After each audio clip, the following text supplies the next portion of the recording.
சில நேரத்தில் நிறைய பேர் கேள்விகள் வருது, ஏன் ஜெபத்தை கர்த்தர் கேட்குறாரா, நான் ஜெபிக்கிறது கர்த்தருடைய காதில் விழுகிறதா, அந்த சூழ்நிலை மாறவே இல்லையே அப்படின்ற எண்ணெல்லாம் நம்முடைய உள்ளத்தில் வரும்.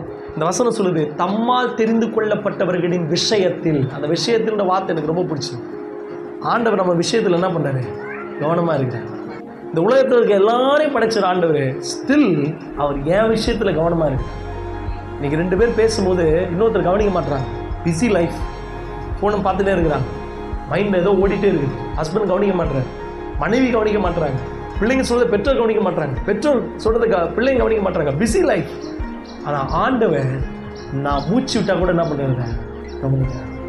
என் விஷயத்தில் அவர் அவ்வளோ கன்சர்னாக இருக்கார். அதே ஆண்டவர் உன் விஷயத்திலும் அவர் கன்சர்னாக இருக்கார், அக்கறை உள்ளவராக இருக்கிறார். ஏன்னா நீ அவரால் தெரிந்து கொள்ளப்பட்டிருக்க.